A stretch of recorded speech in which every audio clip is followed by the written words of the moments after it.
Once more into the sea.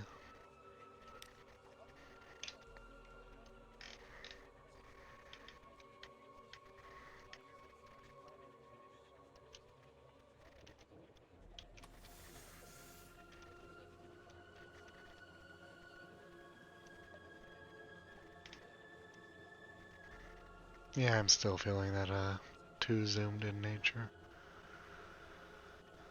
But with that, let's see where Elys Flardye ends up. Yeah, it is a turtle shell, ain't it? The game was that way, but not that. But it was actually that way. Interesting.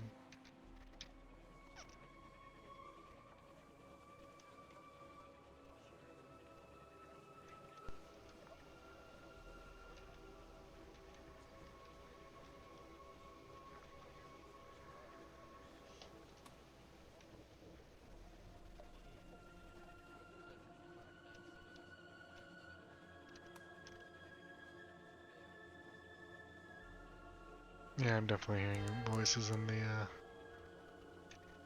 ambient sounds. And now we enter Sapphire Mines. There's a wild, glorious scent in the air, a kind of light. Why do sailors fear this place? Oh, hell no.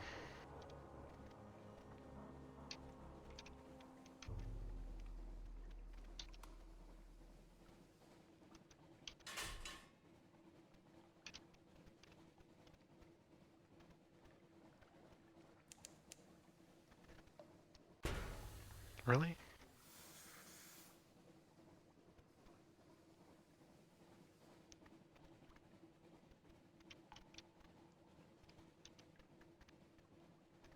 There's a little whirlpool up there, huh?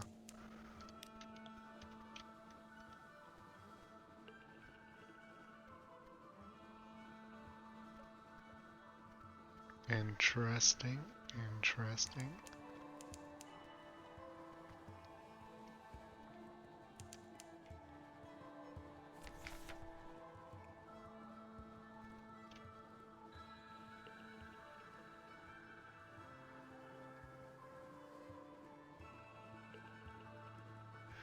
A hiss of horror from the lookout. The glim lamp at the front of the ship is sputtering and arcing, fizzling with blue light, even as you watch the blue fades. But it's not a good omen.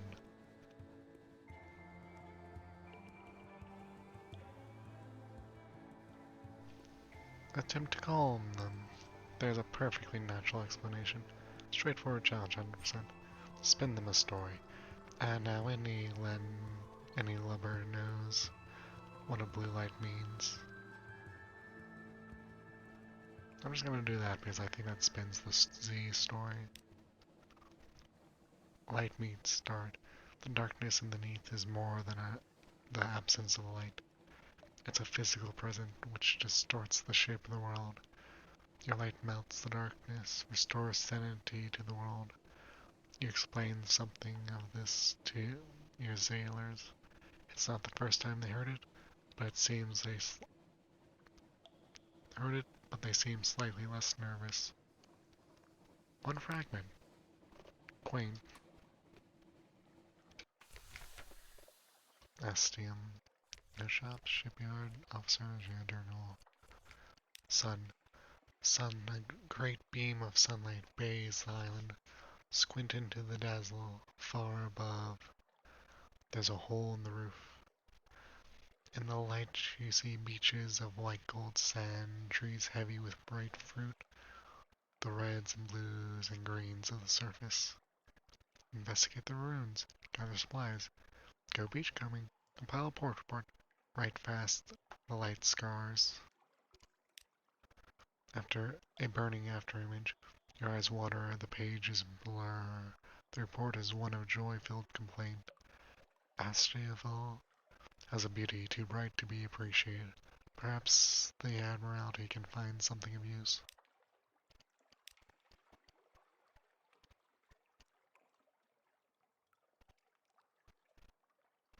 There was some sort of installation here and looks like a handsome country house. Who was here and what happened to A red bird singing, a garden overgrown with berry bushes, a wooden dress table set for a meal, chairs strewn with bones, a half dozen skeletons, a red-breasted bird perches on a grinning cranium. It cocks an eye at you and bursts into song, a liquid thrilling sound. It seems unperturbed as you approach to poke through the bones. No signs of violence, no fire, no bullets, no bites.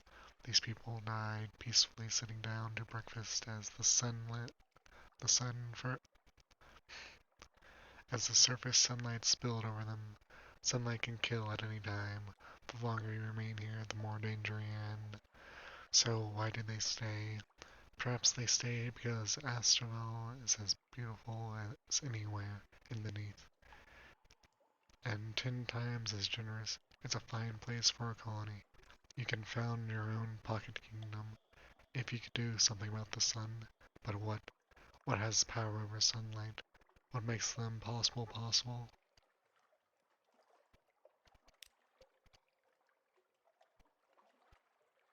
Go beachcombing. If you're lucky, you might pick up treasure. More likely, you'll pick up bits of wood, and the occasionally interesting arthropod. The jungle here bursts with life. This sounds like could give me pearl or supplies. Exotic. Oh, 9 supplies. Damn, that's actually lost. And 1 died. Okay. You fill your stores with breadfruit, sugarcane, coconut, soft-shelled crabs, and plump birds, too stupid to know a hungry sailor from a tree. But on the way back to the ship, one of your crew topples over with a groan. She smiles blissfully. Go on, Captain. I miss the sun. Her eyes close. Sunlight is perilous for those who lived in the Neath too long.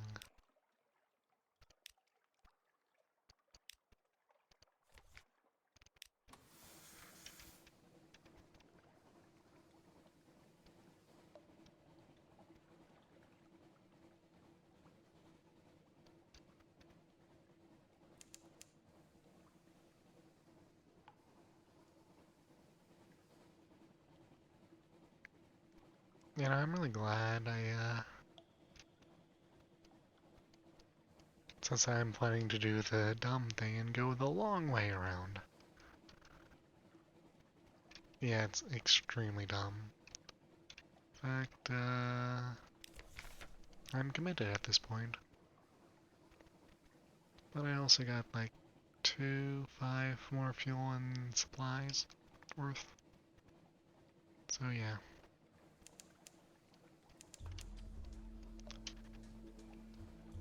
Discovered Ash Isthmus.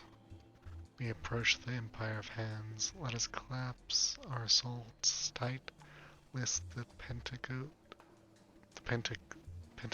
States takes them from us.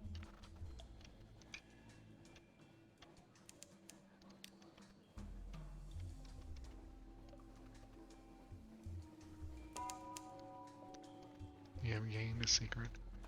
Okay, I think you're the one that's, yeah, Elys. Perhaps not.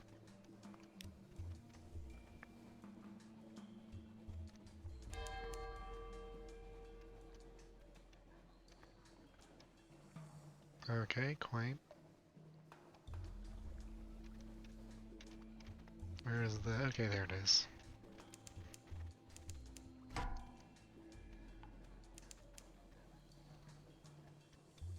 Give me here right now. Nope. A stern reminder from the Admiralty. In the name and by the power of her enduring majesty, a trade embargo and quarantine in absolute perpetuity is here been declared on the Empire of Hands. No ship of London is permitted aboard a Pitaco state without express and prior permission of the Admiralty. Any and all access spearphage are prohibited. 3. They know what they did. Beware of stowaways, keep a tight grip on your soul. Excerpt from Standard Naval Regulations, Volume 4. a flea-ridden male. With the regulations in mind, it is surprised to be greeted by a mere itchy monkey in a tattered yellow robe, barely walking with the help of a ceremonial staff. An official greeting. "Hello," cries the mayor in broken voice of one not yet used to human speech. "Come, make yourselves at home. All souls welcome in bountiful empire of hands." The crew shifts uncomfortably. They know the stories. It will take more than the natural beauty of this place to make most of them risk shore leave here.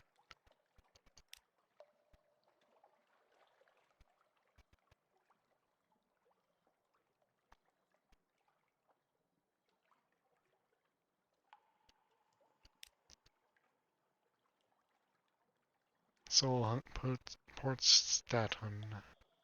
Soul-hungry monkeys reluctantly tend this trading post, waiting for an opportunity to escape. Loaded fleas hop from ape to man and man to ape, gorging themselves without much care for which is which. We call for help, cries Zubmarine. Shore leave. No. An audience with the flea-ridden mayor.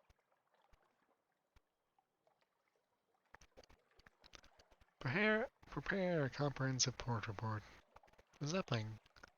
Intense work is underway across the bridge.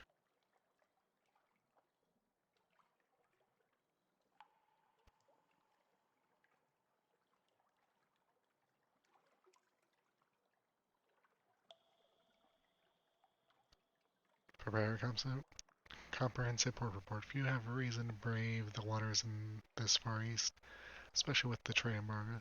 The Admiralty will pay especially well for up-to-date intelligence. Okay. Communal wooden boats offer free passage to all travelers willing to row between the islands. Okay, scouting trips overnight. A wooden palace stretches across the whole isle. Passage to it is lit by a field of tiny glim buoys. Excuse me. The heart of the empire. Many boats circle the island, all keeping their distance. The one that gets closest is extended rowboat painted in yellows, whites, and reds. Four serving monkeys strain at the oars while its true passenger sits in comfort behind a gauze curtain. Just for a moment, an eye catches yours, but only for a moment. It would not do for a high-souled ape to see something so beneath its notice. Today, the sprawling palace is called the Wild Court.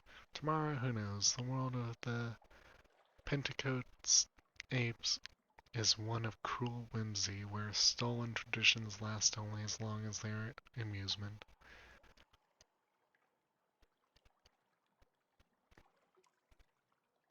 I cannot get access to the court, so back to the boat. The guards stare as you row away. It will take some effort to integrate yourself. That's not the word, but I'm going with that. Perhaps if you could find something on one of the other islands. Okay, yeah, that's one of three. Excellent. Nash Isthmus. Neither man nor ape claims this volcanic remnant between isles. Haunted, they say, ridiculous, of apes and monkeys. The trip offers a little time to think on the Penties. Technically, they are monkeys rather than apes, but it is not tactful to remind them of this. To their high-souled faces, the accepted name is Pentecost apes. In private, though, the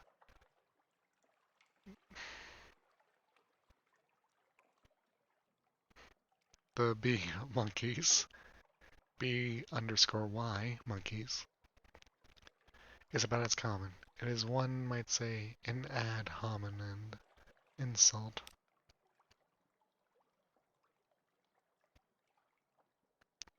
Enter the forest. Parthenic vegetation thrives in the empire's hands, a fertile soil and cool humidity.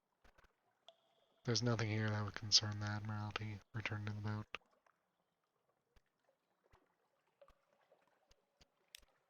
into the woods. Wide natural paths run between clumps of trees, softly lit by dim green glow and the occasional glimmer of false stars through the canopy. Only the crackling of leaves and the soothing sound of water breaks the serenity of this volcano-forged paradise. Hunt for supplies, high-risk challenge. Relax in a hot spring. Return to the boat. Okay, Fountainhead Island. Ancient secrets peek out of the trees. Any may visit, but few Pinties ever bother to make up the pilgrimage. A young ancient empire. The empire of hands is hardly as old as they pretend, but mimicry and theft infuses their whole culture. If the Pinties have come to think that rulers should be buried in ancient temples, then it is the ancient temples that they will build. It would hardly be the first time their attempts to mirror humanity have entirely missed the point.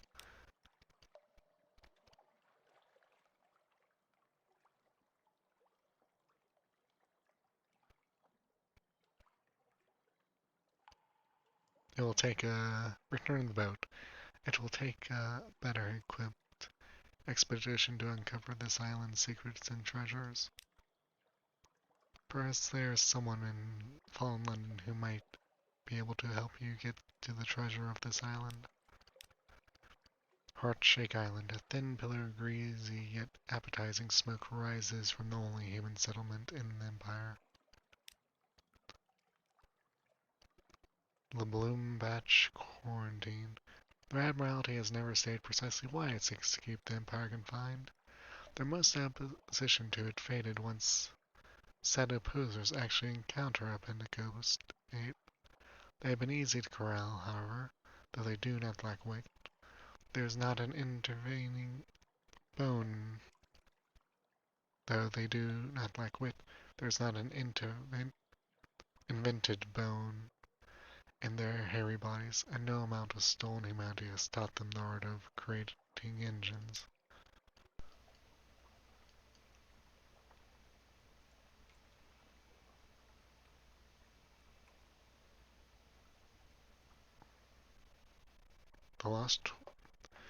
The survivors of a pirate expedition have stolen this land, where apes are unwelcome except as an entree. The lost treasure hunter, he squints at a map, muttering incoherently. North for each city the bats have brought dawn. He wipes his brow. Have you seen a big X on the ground by any chance? I got these 4 map pieces that got me this far and said X would mark the spot, but I can't find an X anywhere. He looks at the map sadly. It should be here, it says. Now where am I supposed to dig? He is too busy to talk right now, but he adds that he will be in the village later if you want to trade. I have venturing supplies. Don't try the meatballs, he warns, getting back to his search. You just don't want to do that. Approach the village, greasy, smoking, guiltily, tempting.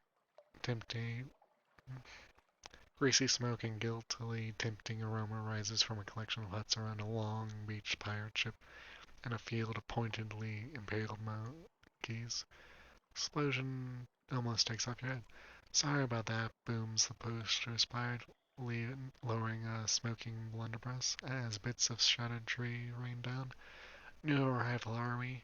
Well, if you haven't got a tail, you're all right by me. He squints momentarily suspicious.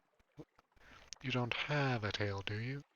Wouldn't put it past the thieving little buggers to go shaving one or their own off. Wouldn't know fair play if it kicked them right up the rear. Wouldn't know fair play if it kicked them right up the arse. His voice is louder than his blunderbuss. The congealed meat juices in his thick beard are better not considered. It was not madness that drove these pirates to cannibalism, but years of being shipwrecked without the comfort of meat. After a while, any meat would do. Return to the boat. They seem a friendly sort, and are shocked at the idea that they would ever be such poor hosts as to eat a guest. But then they have no shortage of supplies. Back to Port Stannon. Z is quiet, the journey is pleasingly uneventful. You are not been eaten by cannibal pirates, all things considered a successful trip.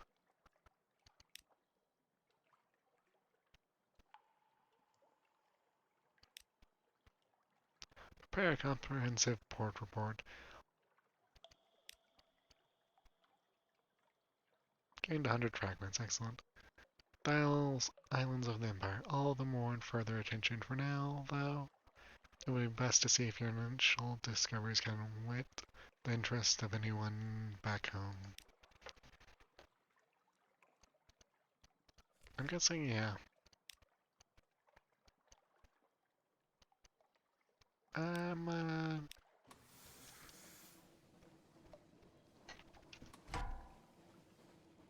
nope, nope, nope, nope.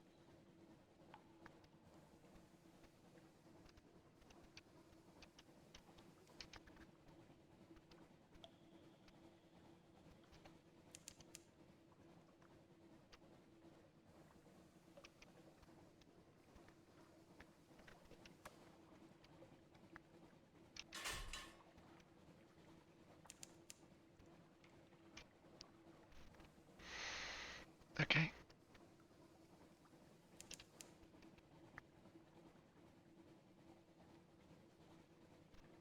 Which, okay, yeah, I have been dreaming. I did switch off. Didn't make the same mistake twice.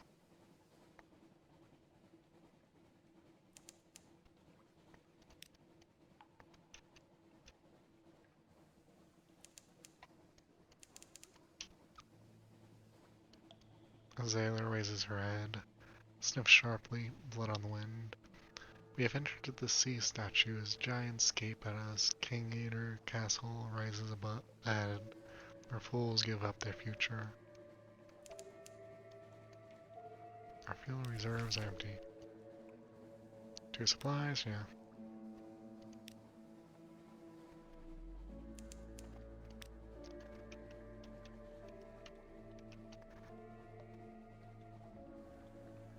It would be that direction, wouldn't it?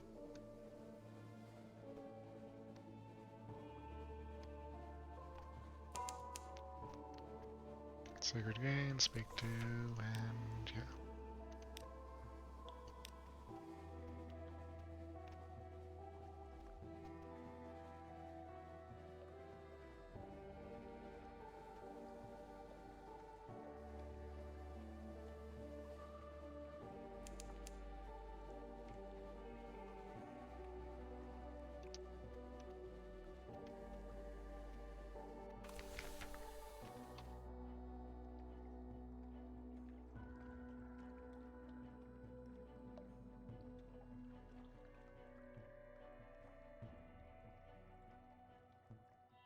King Eater's Castle. Echoes stalk you through the colonnades. An old voracity lives here, in the far reaches of the sea. The priests are long gone, but sacrifices are still made. Perhaps you have come to make a sacrifice. Perhaps the sacrifice is you. The 6th witness. A woman in rags stands on the battlement, staring to the east.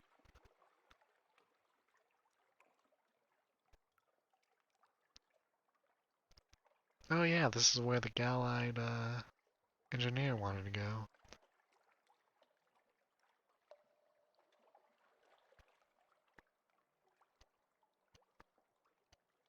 Lose your mind. Do not do this. Eat your crew.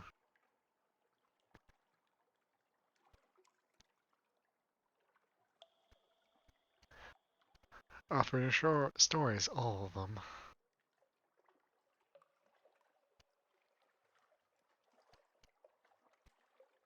Compile a port report. Silence, desolation, the sense of impending and terrible mistake.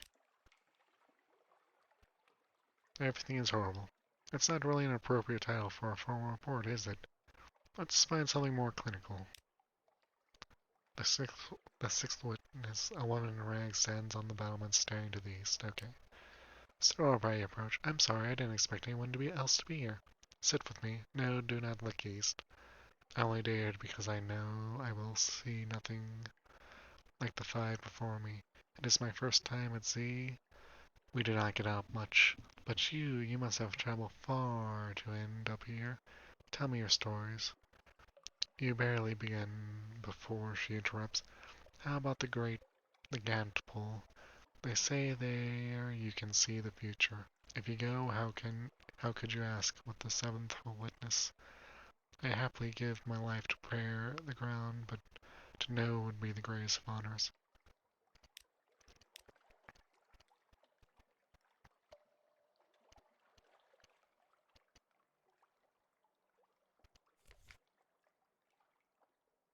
Okay. Farewell, Gallide engineer. Allow the Gallide engineer to go ashore. This is the place, please, Captain. My time is close. There, she rises on her feet like a dancer and darts towards the shadowed altar. Oh, so much, I see so much. Red roses here, look here. The John is bleeding, the stars are hungry, east is west. East it went east when it was done. There are drums beneath my feet. Look where I rise, look when I am gone. Oh, those colors, my heart, my heart. She collapses with a jubilant. Pardon me, I need to go somewhere.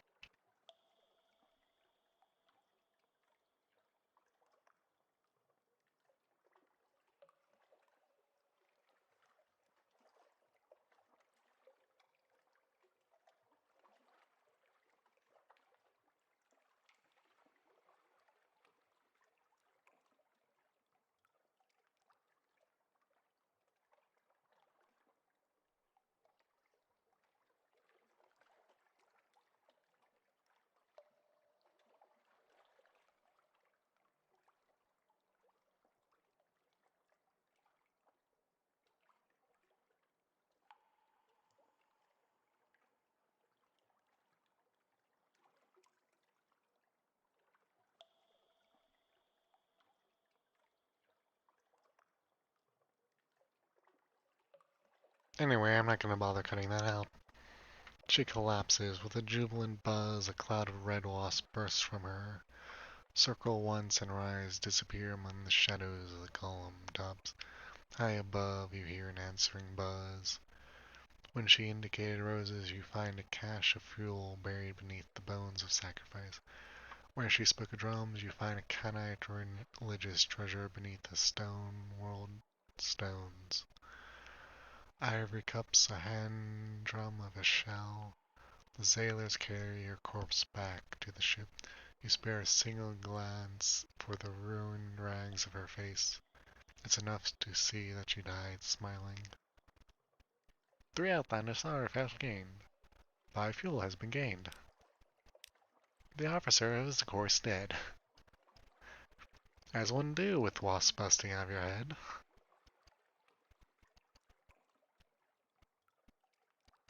Don't need that, don't need that, don't need that. I have one C story, I'm not doing that.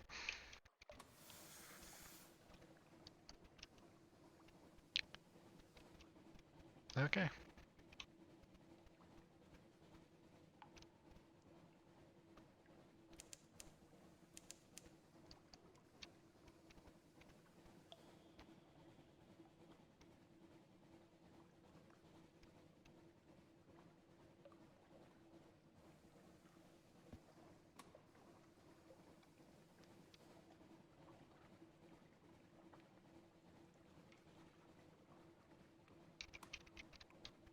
Oh, is that the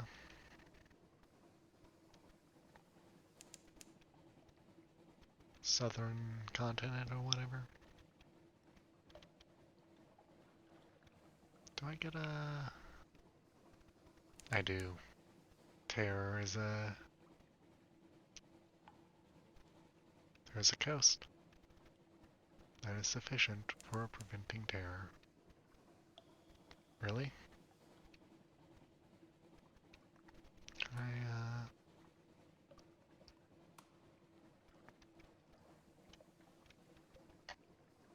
Laughter from the foredeck. Interesting.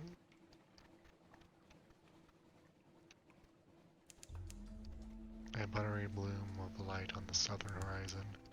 You approach Varus, the mirrored city. Discovered Port Esmondon. Discovered Varus. Okay.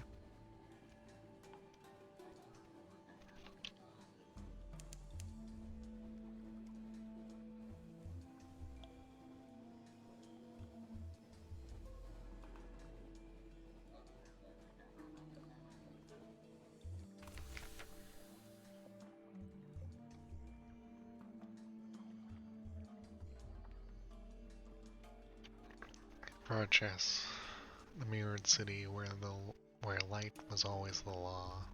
The burning white light of Arch.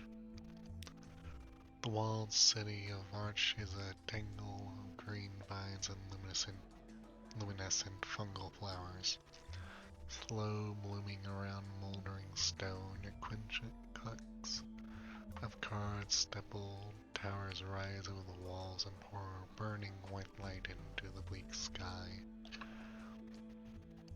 A rough shadowed path leads from the docks to the mirrored gates of Arch.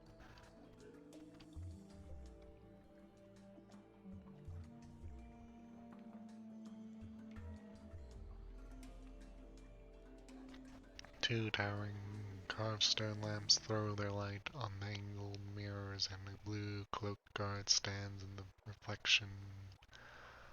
the reflected pool of light.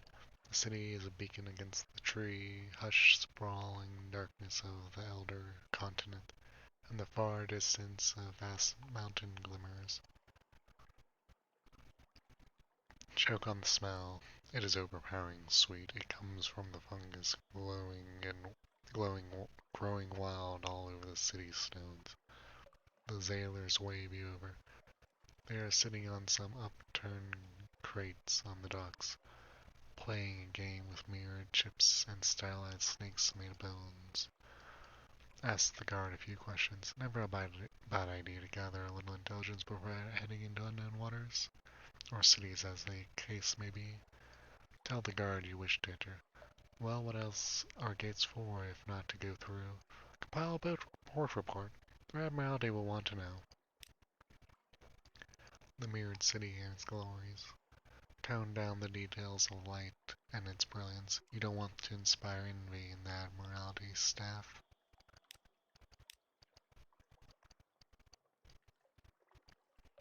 Check the sailors. You're not thinking of going in there. The sailors gawk at you in unconcealed horror. They take turns telling you gruesome stories of Varus, which they no doubt invented whole cloth. Some are convinced that the Varus rendered sailors into tallow to light their city. Others say they steal shadows and sell them to their masters. All of them are convinced that they blind any stranger who dare gaze too long upon their city secrets. We're just waiting to be paid, and then we're off. One of the sailors say, nervously fingering a mirror chip. I've only got one eye left, and I'd like to keep it. Is there any shops here? Nope. Okay. Joke on the smell, I guess. The flowers have a white, waxy leaves, which leave powdery traces on your fingers. The light coming from the city has the same camphorous quality, and the smell of her perfume worn too many days on the body. Unread books left to turn ink-stained pulp. The garden drowned and rotting in still water. Ask the guard a few questions. The cloaked guard only acknowledges your existence when you step out of the darkness of the path and into the light from the lamp. The guard stands in the middle of a pool of light, looking warily at the darkness beyond you. Up close, the guard blue cloak is threadbare and mossy along the hem. A pattern of embroidered suns runs along the collar, but the gold thread is dull. The coal around her eyes is smudged.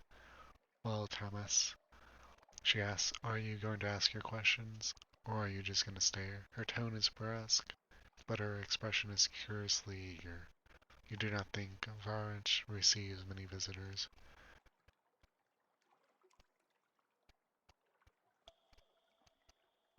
Your name is not Thomas. You correct her politely. The guard looks scandalized and tries to stop her ears. All those who are not Varashi are Tamas. You have been touched by darkness, and it has taken your name. She fixes you with an admonish look and adds, it is very ill-mannered to pretend you still have one. You begin to see a little why Varashi is not often visited. It looks like you will have to get used to being called Tamas if you wish to enter.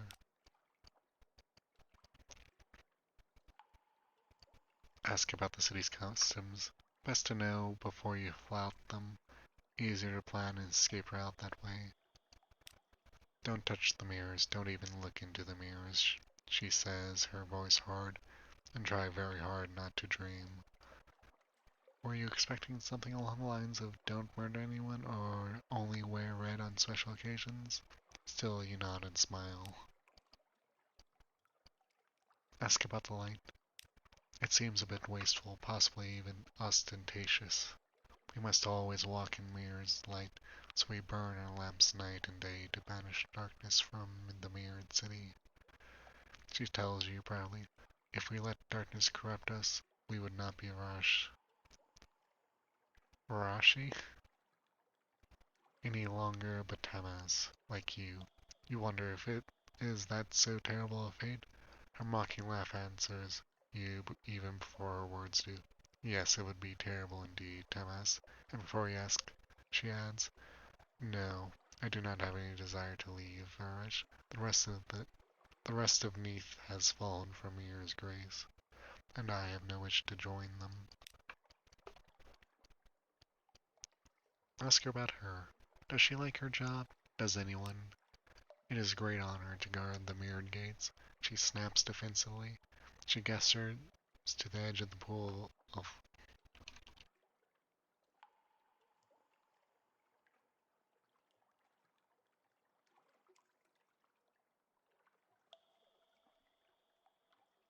It's a great honor to guard the mirrored gates. She snaps defensively. She gestures to the edge of the pool of light illuminating her post.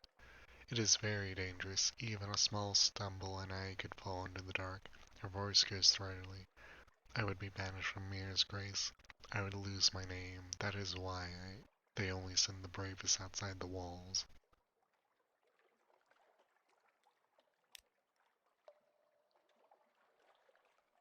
You have more. You have no more questions. You are satisfied, or perhaps the guard's voice is beginning to grate a little.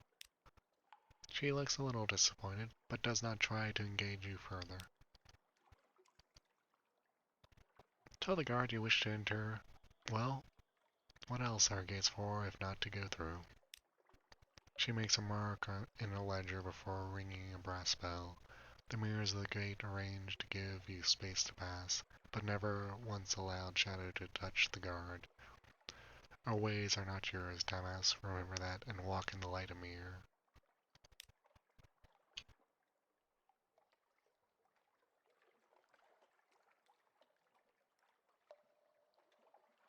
Your eyes are blinded by the brilliance of the light.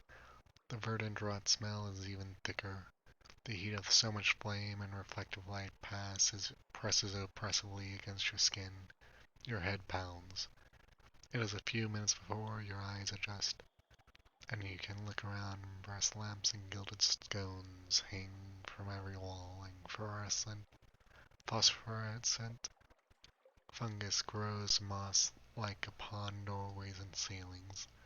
Cunningly arranged mirrors catch every droplet of light and diffuse it till each cobblestone rampart of the city is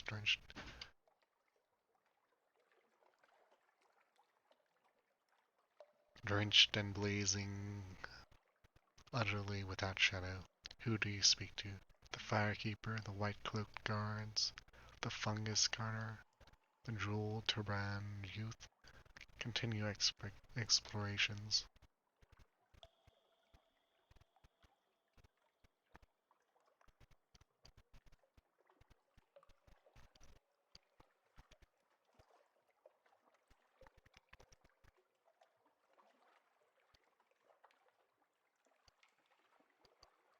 I'm going with White Cloak Guard. The White Cloak Guard, the suns embroiled on his cloak are picked out with gold thread, and the edges jeweled with carnelian. Tamas, he presses his hands together in greeting, then gives you an anguished look. You look terrible. Are you sick with a terrible outsider's disease?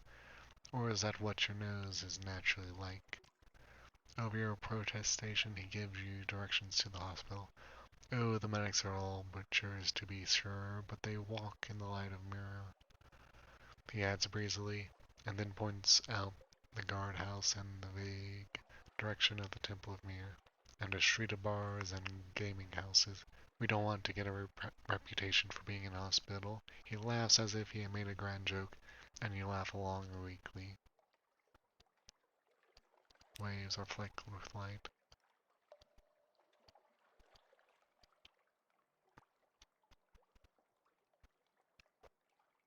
The firekeeper, dressed all in saffron, a pair of thick fireproof gloves dangle from a silver chain at her waist. I'm too important to play guide to you, Tamas, she tells you before you even open your mouth. I'm the keeper of the western principal mirror. She points up at an enormous multi-faced mirror set atop each of the city's 5 towers. I'm only here because I'm looking for my idiot brother. He's probably busy pouring wine down some pretty dark-eyed boy's throat in a tavern. Is it a matter of great urgency, you wonder? He's late for his lamp checks in the sacred district, is her terse reply as she hurries away. If then Agni Horty found out, he'd be lucky to end up a lake dredger. And Christ, Jabarashi, the tardy lamplighter quality is now won. The first tower bell has sounded. Rachi has 5 mirror towers. When each has sounded its bell, it is even. You gained 1 memory of distant shore. Okay. I'll talk to the youth. He's winking at you. That is a furtive wink, or a flirtatious one. Only one way to find out. He looks utterly overjoyed to make your acquaintance, the bangles on his waist flashing as he presses his hands together in greeting. My friend and I would be honored if you would attend a small gathering with us, Tamas. We're so eager to hear about the world outside the walls. We are so eager to hear about the world outside Varsha's city walls.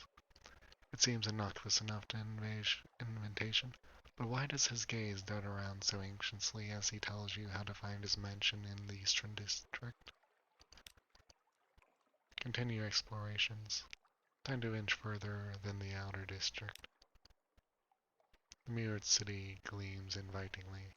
You'll get used to the smell in time.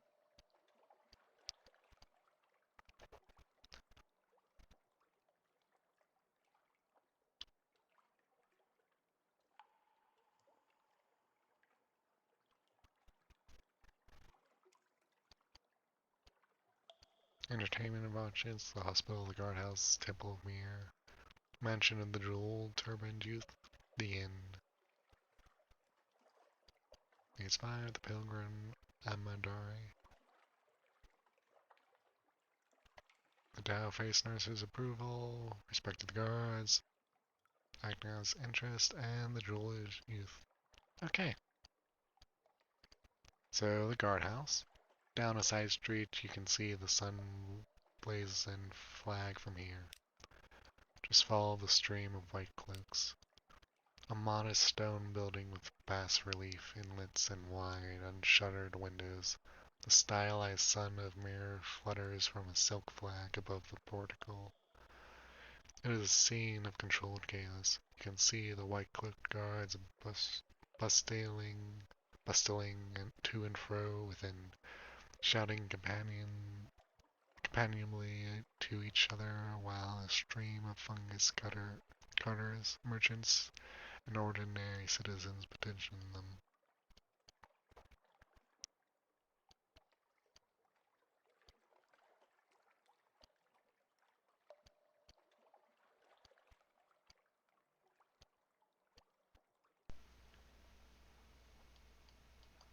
Ah, there's the one that gives me the respect of the guards.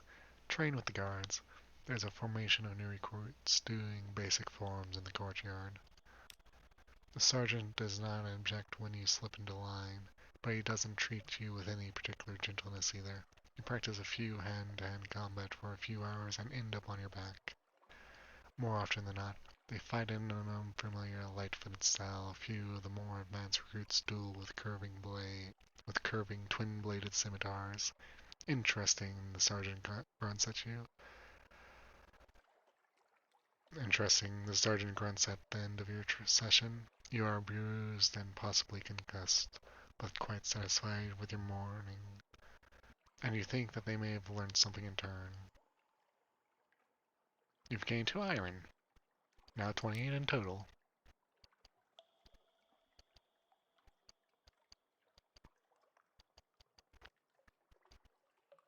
Okay, what's going on? Is it a particularly busy day, or are they always so besieged? We are preparing for the pilgrimage to Flardye. The mountain light, a young guard tells you, stamping at another merchant's application. It always turns into a bit of a festival. Everyone wants permission to go, and so they come haranguing us when the sun priests turn them away. Is it a religious pilgrimage? Well, a bit. She makes a face. Every merchant in the city suddenly becomes very devout to me when the pilgrims privilege pilgrim pilgrim pilgrimage season comes. Anyway, when you have completed certain stories in the city, the pilgrimage will begin, opening new opportunities. Third bell has sounded. You gain 1 memory of distant shore. Okay. Go. So that's 1 of 4. To the hospital. The hospital lies in the shadow of the southern tower. Are you feeling a little fevered? Do you hope to learn medical secrets? Or perhaps you just enjoy the moans and flushed faces of the sick and suffering? The Charitable Hospital is a long, galleried building divided into a series of curtained wards with their own light sources and mirror series. A dow-faced nurse glances at you expectantly. Which ward are you here to visit? The fungal infectations ward? The mirrorless room? The open ward? Offer services of the brisk campaigner? Offer the services of the haunted doctor? Offer your services.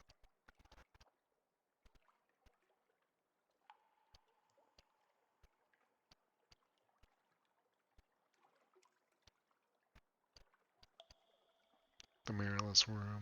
The ward is locked several times over. The dour-faced nurse looks uncomfortable when he mentions it. The dour-faced nurse look uncomfortable when you mention it. That is where we keep the mirror mad, she says with a shudder. The mirrors whispered to them, and instead of going to the sun priest, they whispered back.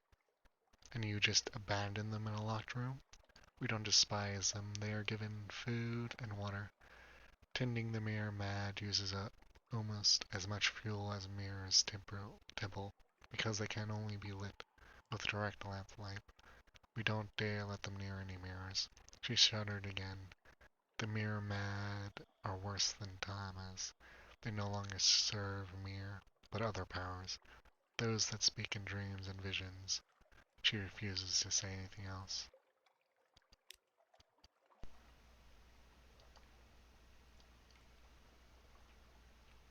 This is a 30% chance to win. I'm not...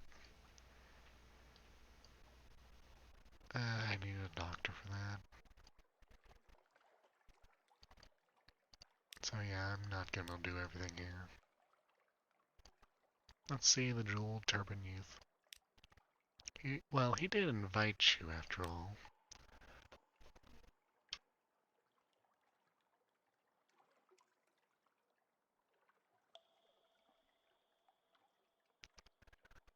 You're not entirely sure what you were expecting from the jewel turbaned youth's invitation. Perhaps a candlelit dinner and a gentle seduction. It turns out to be an evening of card games and chilled wine with his rather eccentric collection of friends. But as the wine is drunk and the cards are played, the gathering takes on a certain political tone. A raggedly dressed artisan begins complaining of the Agnorth's trade restrictions. A novice priest points out contradictions in Mir's mantras.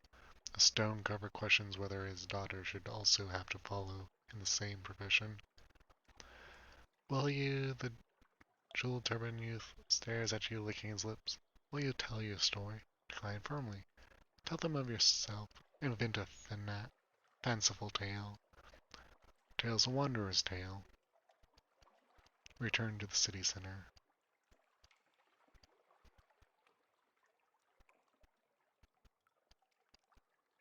It might be nice to be honest, especially to a group of people you'll never have to meet again. Tell them of yourself. You wet your throat with tart wine and fix your eyes on a carved lintel, whatever. Pretty sure that's like some architecture bullshit. Let me check though. Yeah, some architecture bullshit window.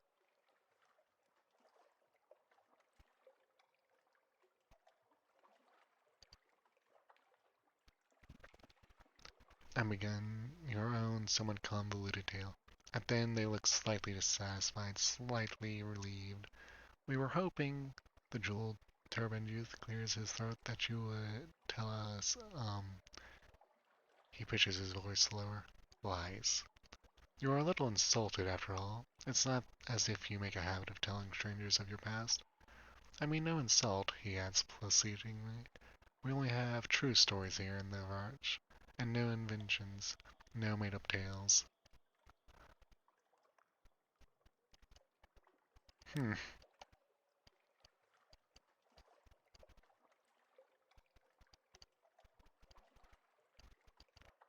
Return to the city. You are finished here for now, but the invitation will remain open. The end. After the fifth bell, each tamas is assigned a room. The light is endless and merciless while you sleep. All visitors to Varsh are given one night's accommodation in the city's only inn. It is a handsome stone mansion arranged around a pleasantly cool courtyard. Frescoes of the city life are painted on the walls. Given how few visitors Varsh's host, you suspect the inn is more usually used by philandering locals. Evening falls, or does it? The town's 5 principal mirrors are mounted on coiled spring mechanisms and alter their angles subtly create the impression of an evening. Across the city, the firekeepers throw pinches of colored powder into the lamps, and the quality of light yellows to a softer brightness. The wine maze lamplighter, the kitchens, the courtyard. Sleep. Don't sleep.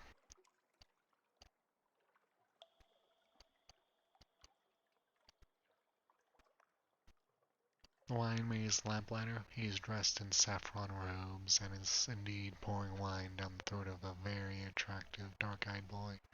You could tell him his sister is looking for him. The courtyard. Cushions are arrayed around the marble fountains in the middle. Musicians pluck their instruments under the shade of the twisted yellow-leafed well, yellow-leafed trees. The smells of cooking mingle with the fungus rot, but you aren't going to let that put you off your food. Let's go with the lamplighter. He starts up in horror, spilling bungeringly red wine everywhere. His young companion looks irritated. I'm late, he shouts. Mia, forgive me, the Iron Knight is going to skin me alive. He pumps your hand in gratitude. Thank you, Tamas. I won't forget this. Here, take my arch jewels. 3 outlandish artifacts gained. Okay, let's go with the 80% chance in the courtyard. You hear the word Tamas being whispered as the musicians grow so nervous that their fingers slip on the strings of their tongue and their tongues forget their lyrics. You leave them to their music before you ruin their evening entirely. Sleep. The bed is low and wide and draped with a cotton sheet stamped in vegetable dye patterns in mudded greens and blues. You fall into sleep easily despite the bright light, but your dreams are full of whispering, glittering smokes, mirror vapors that coil into reflection, warping shapes. You see your limbs bend, your skin sloth, your eyes twist. You wake with your heart pounding, your nostrils are full of fungal rot, smell of marsh. Your body is as it always was, but somehow that is not as comforting as it should be.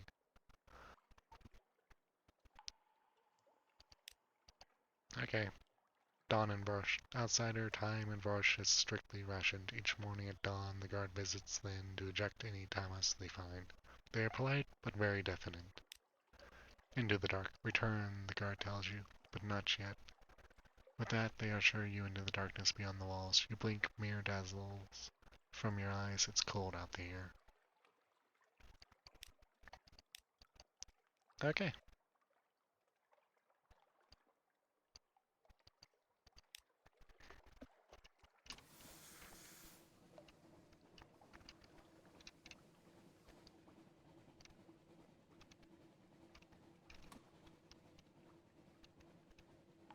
Well, I just got a ton of terror from that, didn't I?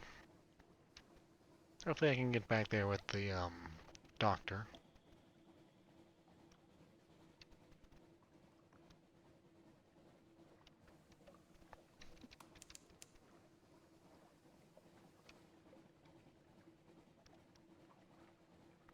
Okay, yeah, I'm turning off the light. Trying to eke out the longest, fuel efficiency.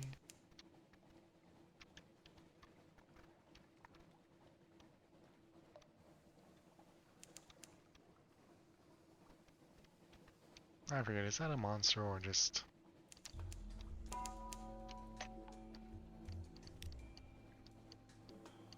Yeah. A carmine tint to the waves. We're approaching Adam's Way, where flows the mountain's blood. Oh, nope. That's an enemy, though. Ow.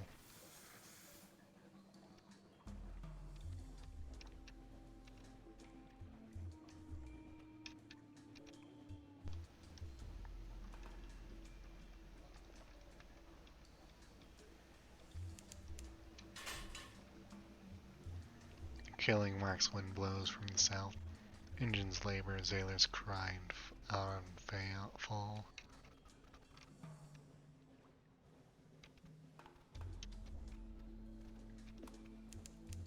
Discovered Adam's Way, okay.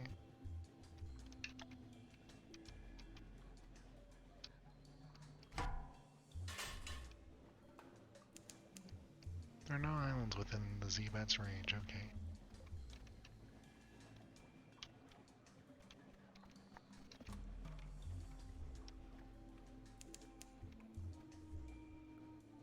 Well, there is something to dock at, ain't it?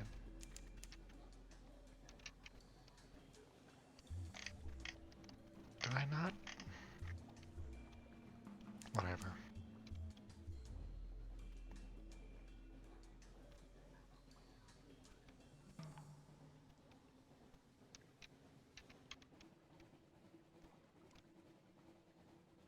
Oh, I was also moving at half speed there, huh?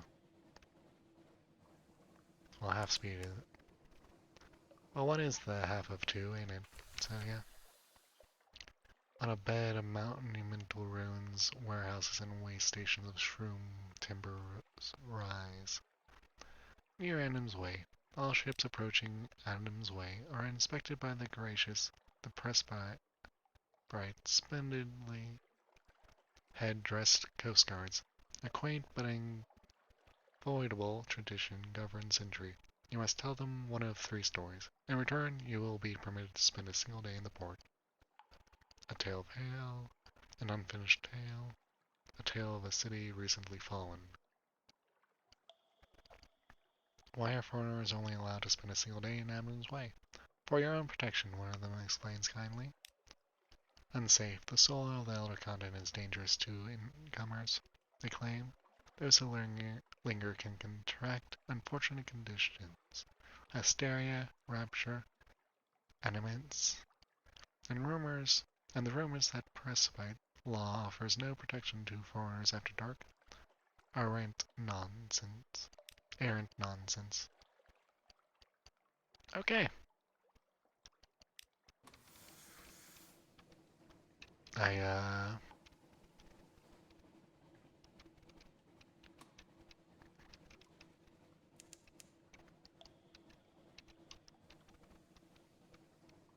Was unable to gain anything there.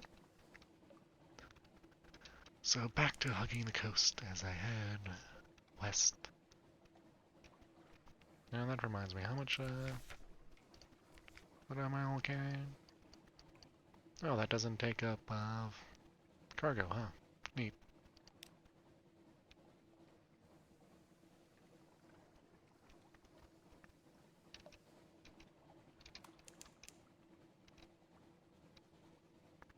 Breaker White. Crying Heights where the blue prophets call the names of those about to die.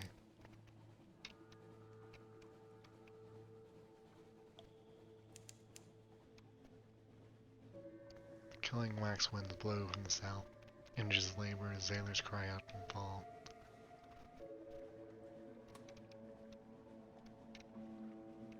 So that's why I was at half speed. How annoying. Tiny breeze stirs your hair and dies.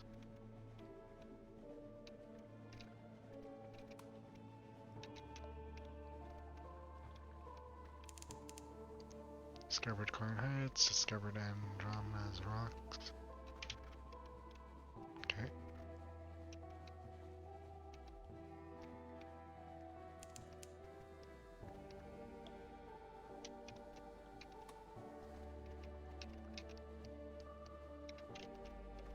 So I'm guessing I'm, halfway through the map.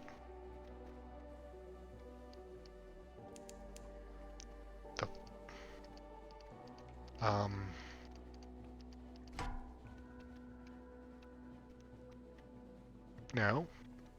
Stay away.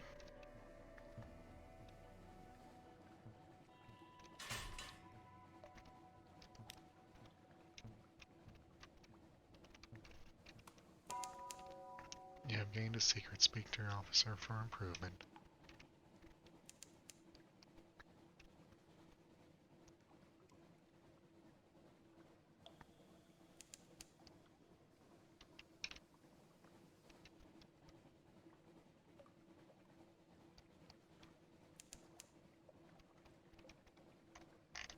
You know, I'm never gonna stop complaining about the fog of war, as I'll call it, or refer to it as. The Carnaline coast, far to the south of the Neath roof, glimmers above the mountain of light.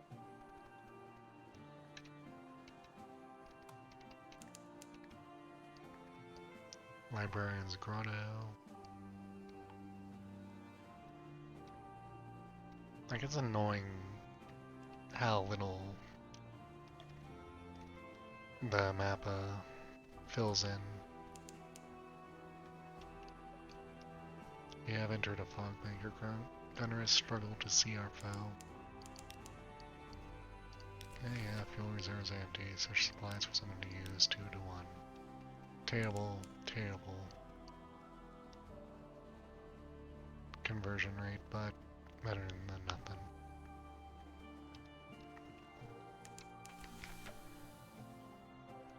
Zubmarine, the fierce philanthropist.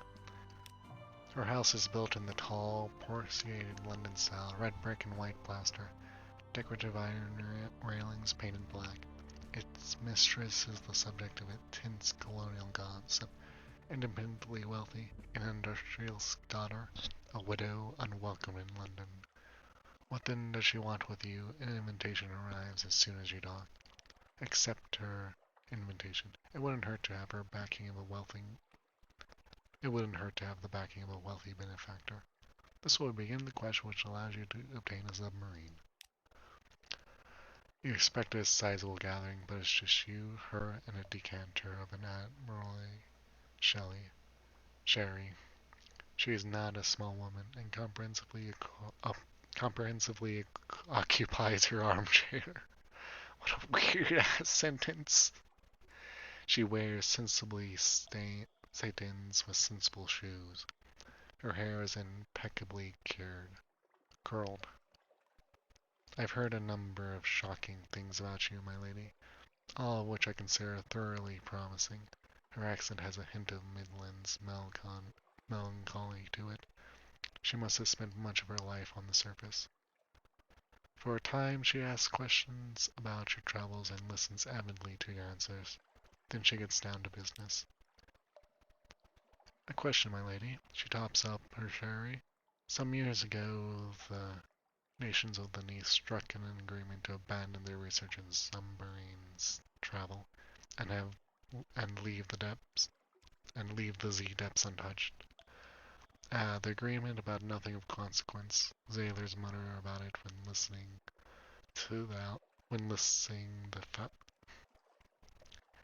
Sailors mutter about it when listing the Admiral's follies. You nod.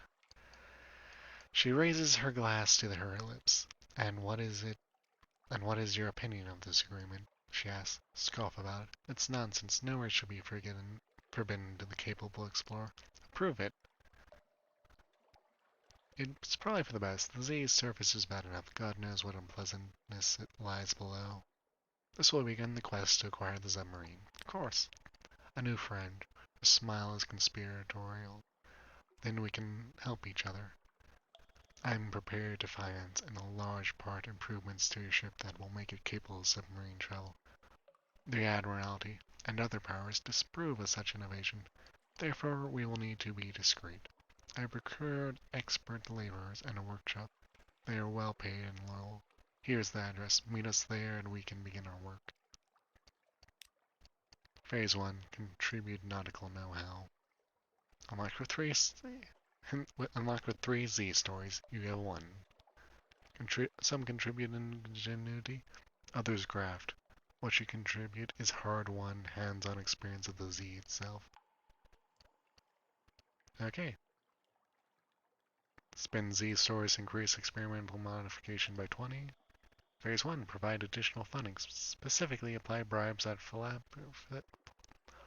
philanthropist. This is literally a word where you hear it's like, oh yeah, I know how it is. Philanthropist. But you will stumble over and then you see how it's written and stumble over it worse. Swear to God. Spend echoes to increase your modifications by 25. So I need 300. Phase 1. Donate a mysterious device. You're told its purpose was mysterious, but the chief engineer insists it's precisely what they need. Phase 1. Donates the Stygian ion. It's dark as the belly of the Z and correctly treated harder than iron. Phase 1. Contribute an advanced theory. These idiots don't have the first idea of what they're doing. Enlighten them. Extraordinary application for 100 experimental modification. Phase 2. Retrieve a set of sonar schematics. These engineers have reached an impasse. It's the sonar. It's unreliable, loud, and stops working below 70 fathoms. The Admiralty and the Khanate must have corrected this back in the day. Okay.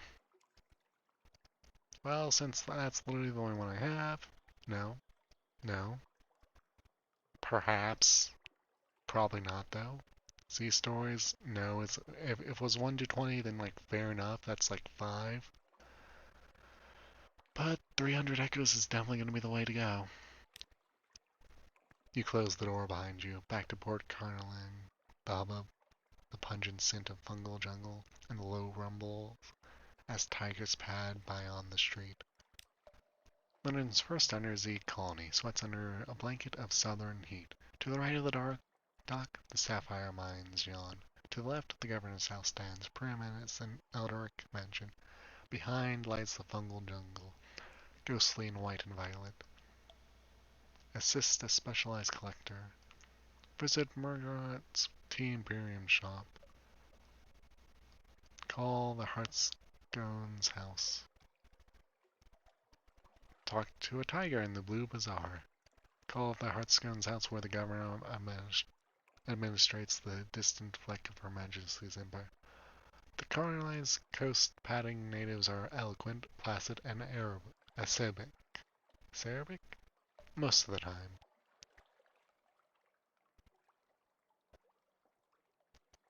Call it a random room above call it a random room above a bookshop. The diplomats of the Khanate were expelled from Port Caroline following the Galatine incident. Galat, whatever. Only one remains behind, not in any official capacity, you understand. Influence affairs in Port Caroline. Your network influence is over there, the colony is extensive. How will you use it? Insinuate an agent into Port Caroline. The place is thick with spies. Who would notice another? Once your agent is in place, you can tap your network for information or use it to influence affairs here. 100 echoes. And with one diplomatic agent, okay. 27%. Nope.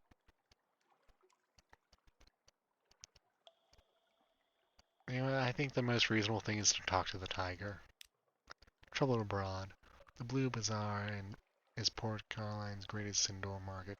Arch lofty plush with patterned carpets where the vendors display their wares. Most of all, awash with gossip. The tiger chats about the bandit prince, their supposed monarch, and his palace deep in the jungle. You laver the conversation onto the state of his people. He has no complaints, he says, not even about the recent reinstatement of the travel restrictions on natives, nor the report of a tiger killed at the jungle's edge. His tail flicks.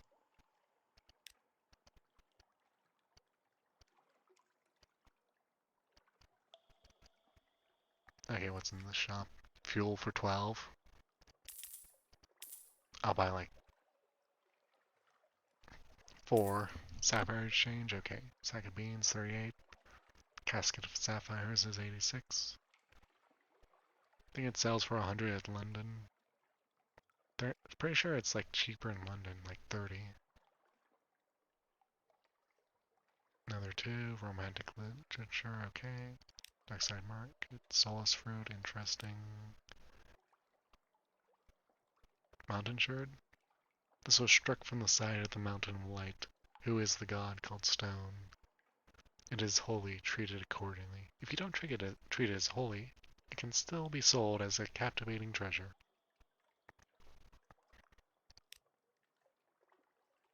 I'll buy 2 supplies just to make sure I can make it. Actually, while I'm here, I can. I only got 30 left.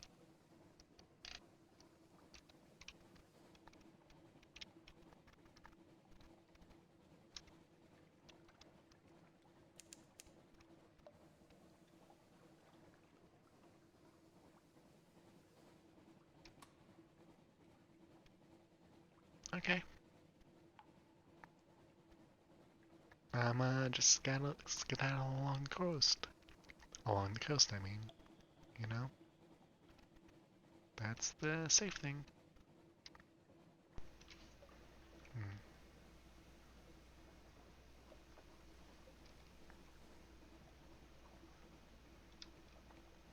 Ah, those are the Sapphire Mines, huh?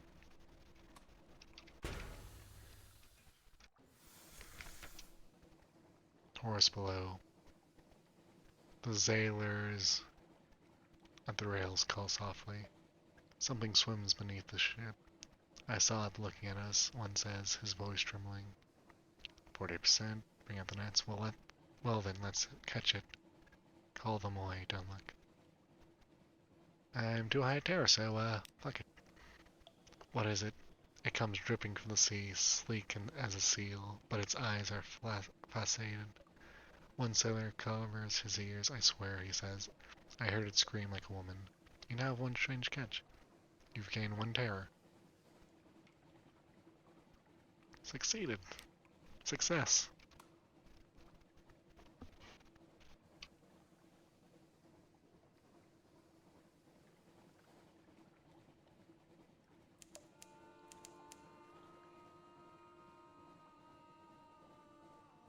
Not long as this came on deck to find the metal sharp with sparks. Ozonal coronas haunt the ship. This is Dawn's Edge. Home warmly lit windows, company peace. Thoughts of home come at the strangest of time.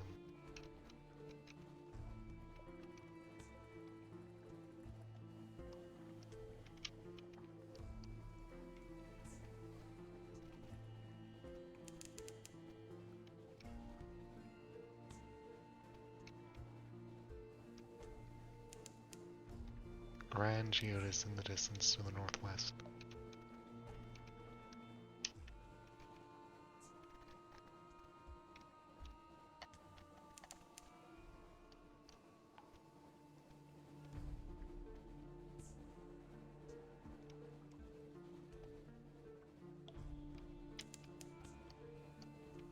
The Dawn Machine.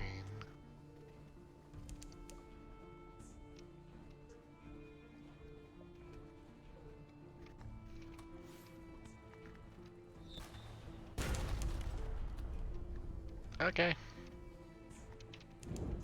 Let's skedaddle.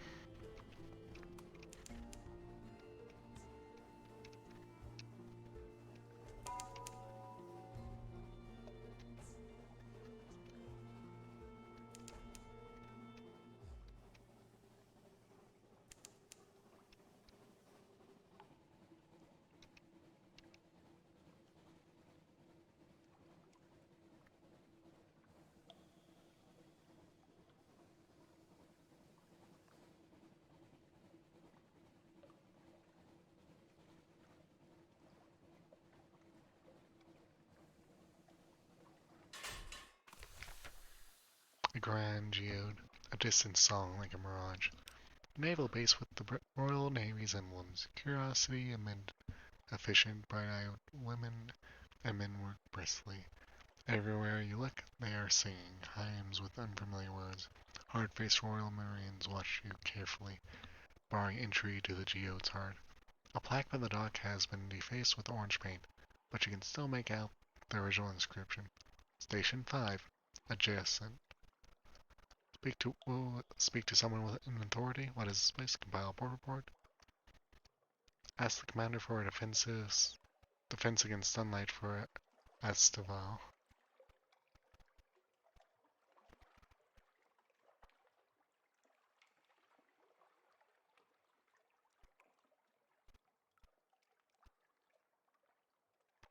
He smiles warmly. Of course, he says, but we'll need our usual considerations to do the work, and it won't be easy. We'll need a giant source from near the colonite, selenite, and a very, very particular insight.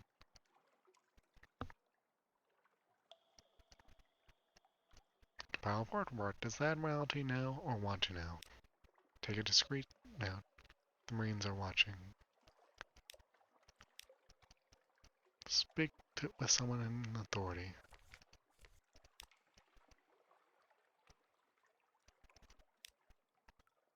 The Commodore may be able to give you a few minutes. The Commodore shakes your hand warmly. He's a handsome open-faced fellow in an immaculate naval uniform.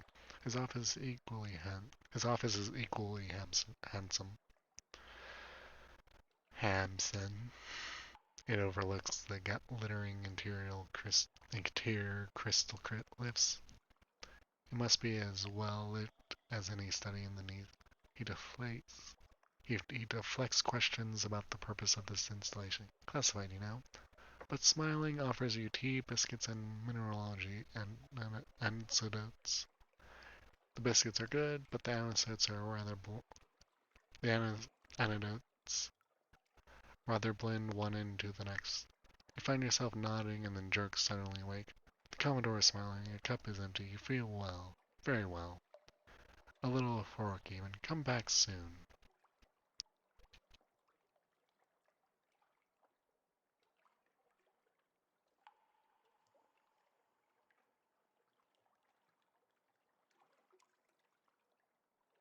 You lost 5 terror. Wonderful. You gained memory distant shore. That's all for now? Yeah, well, one memory is a sunstroke. The light. It's pretty. Missing's yearning, burning.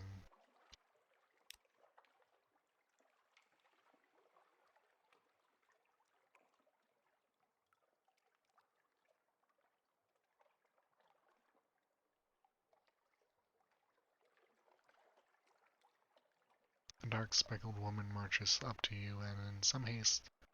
My lady, take me with you. I am no longer welcome here. And I will show you where we need to go.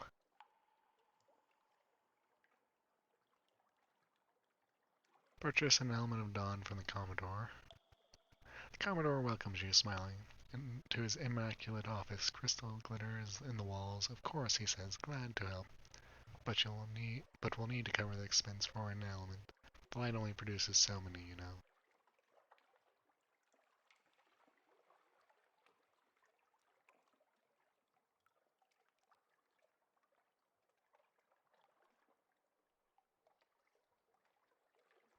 I guess I'll do this.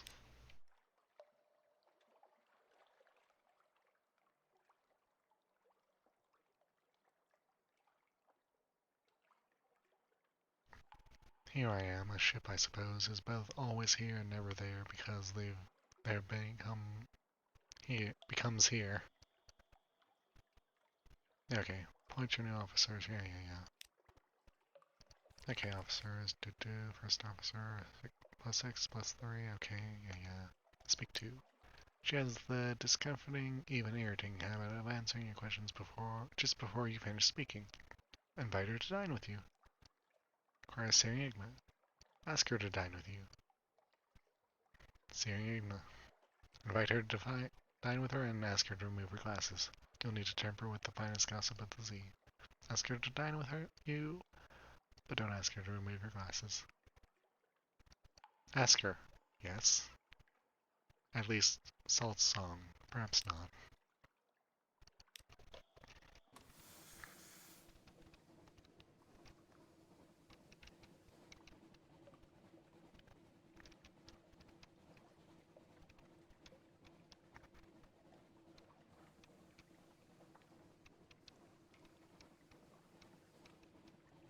Oh, hell no.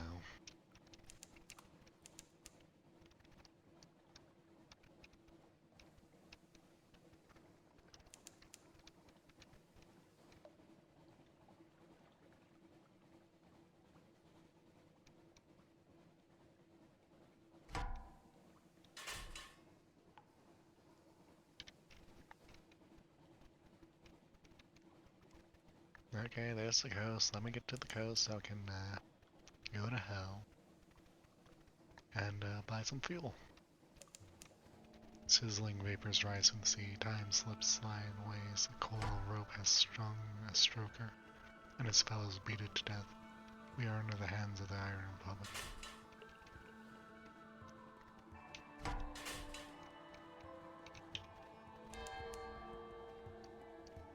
The glim lamp at the prow fizzles at arcs.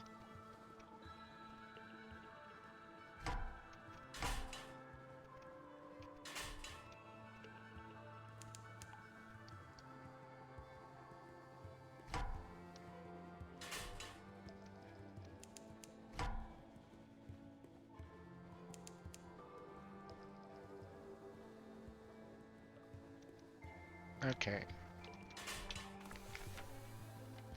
The Iron Republic. Hell's client state. Be wary. Their laws are not the laws of man or nature. Factory engines roar like false lines. Blood thunders in the dark pipes. Crimson lightning skitters across the deck. Leaps to the rail, curls there like a cat. The city is reflected in the glassy calm harbor water. The citizens there have the heads of dogs and serpents. Hell has brought freedom to the Iron Republic. Freedom from all laws, even the laws of nature.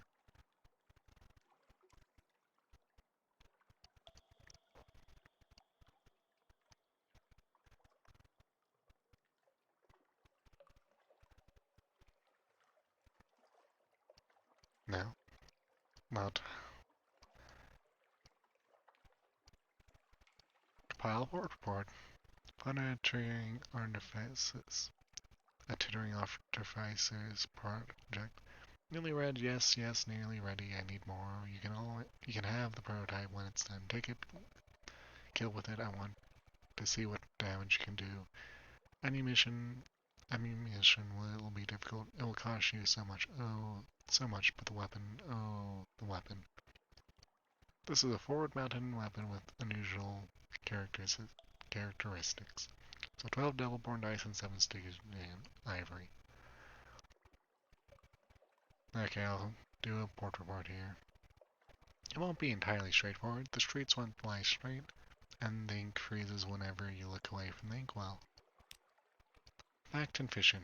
To record the Republic events, it's like trying to sing wax or believe water. You do what you can. The third paragraph buds the eyes. The date is fundamentally wrong. The full stop bite. You do what you can. Oh wow, I lost 2. Gain 1 terror. Okay, How much? 20 echoes? Yeah, sure. Parliament of Pies. The Market of Hunger is. With its spires and sigils, it's a parody of the bazaar. Today, flies fill its arcades. Buzz, buzz. Visit the shops tab. After the visit, the Parliament will no longer be here. The Republic will seek Z-Zoop and supplies instead.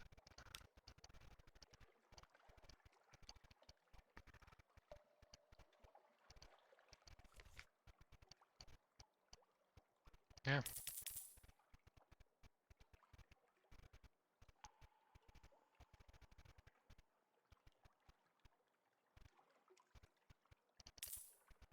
Okay, that's all the fuel I can afford.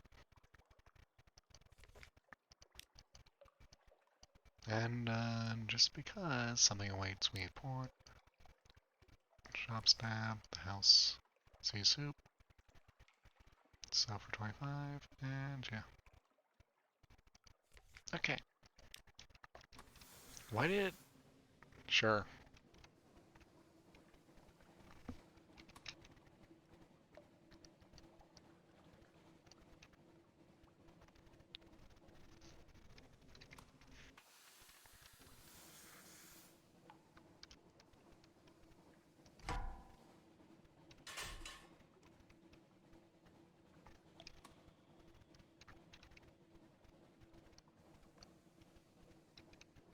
I'm just gonna hug the coast, okay?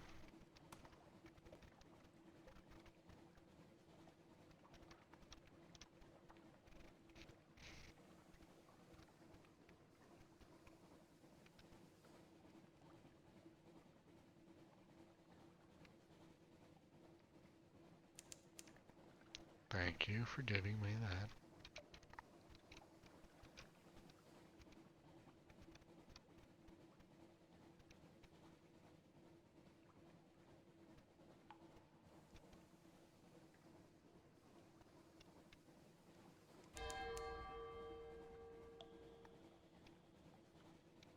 Okay.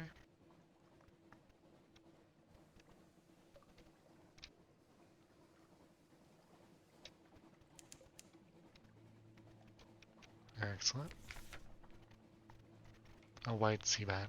A sailor has grown fretful and disobedient, reluctant to go on deck, even in port. There's a white sea-bat watching me up there. Salt's messenger. Salt's got its eye on me. I'll never see home again. Feed the Z-bat. Shoot the Z-bat. If the bastard thing is frightening your bastard crew. If the white Z-bats are sacred to Salt, perhaps you'll win Salt's favor, if you believe any of this. From your fingers. Z-bat takes fungal crackers from your fingers. As boldly as a parrot, it dips its head to you and chirps something you might mistake for speech. It spreads its wing and leaps into the air. The next day your crewman is gone, along with one of the ship's boats.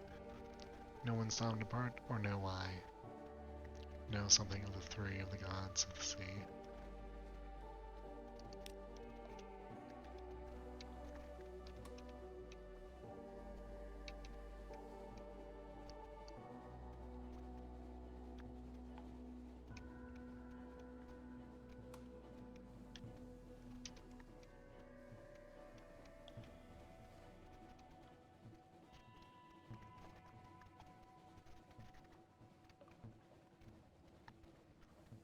Well, I can still move at full speed, so let's get off my back.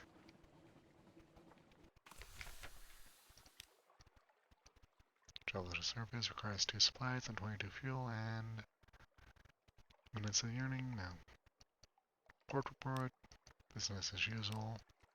Says one moves in the great game. Excellent. Card game ends badly when one of surface sailor knifes another for all the usual reasons. The other players scrabble for the coin that spills from her pockets, but you snatch up a scrap of paper they overlook. Curiously markings, dates, times, code names, spy work.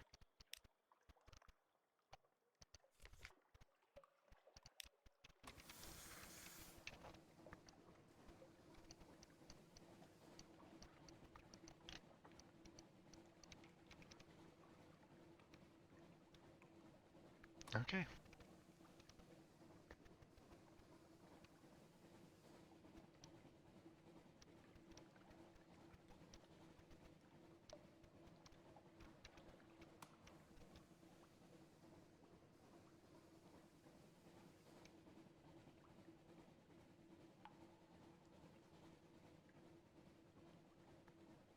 The little ships throng the waters here. The crew grows wistful. They swap old stories of the sunlit sea. We draw near, coming all the way to the surface. Ugh.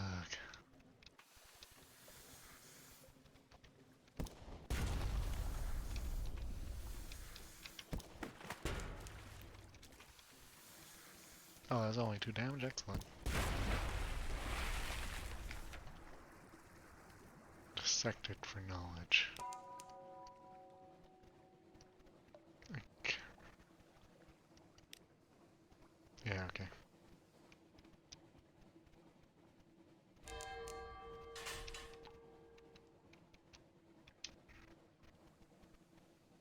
Okay, just to point out, strange catch. Lures a submerged Z beast to the surface. That sounds ridiculously dangerous. Like, but why? Who had the gall to do that? Is that like a, how you get the hunting trophy? Because if so, fair enough, I suppose. But like, wow. I'm gonna have to fight this damn crab now.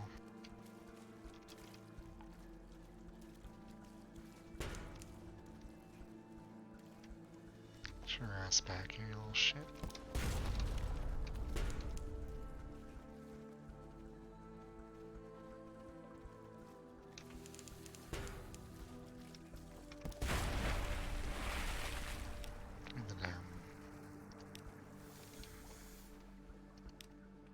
Oh right, I lost pages. What do you give?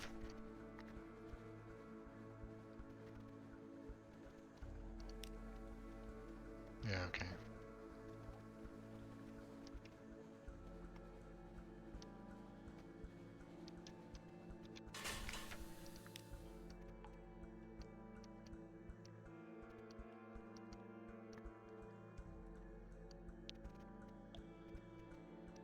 Let me talk to the fisherman. No. Not enough echoes, wandering person. Still, things. Let's do the moderate challenge, 95%. Succeeded, and yeah. About the same. 2 terror, excellent. Wonderful. Quaint.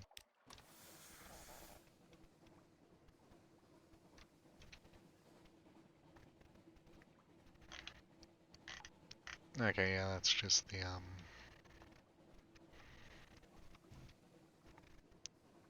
what's the word I'm looking for? Fuel ship. I'm just gonna turn off. Yeah, it's like times like this, I wish there was a fast forward button or like the ability to, specify the direction you're supposed to go. Like pre-plan on the map, just say like, oh yeah, just go here and then to the left. Bada bang, bada boom.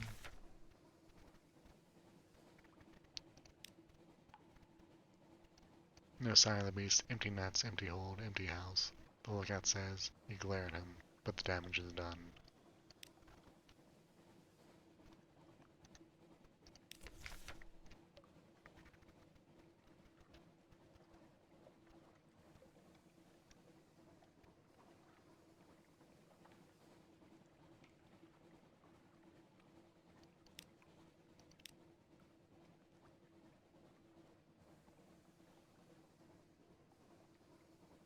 Okay, the thing about that is I want another one to increase fails.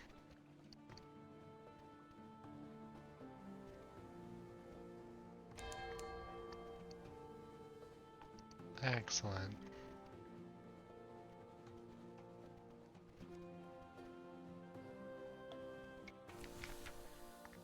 Preferably relief.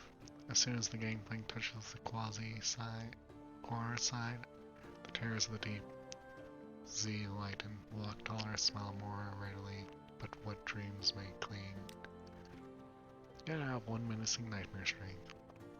In occurrence, your terror quality is now 50 feel full. Collect messages from the harbor master.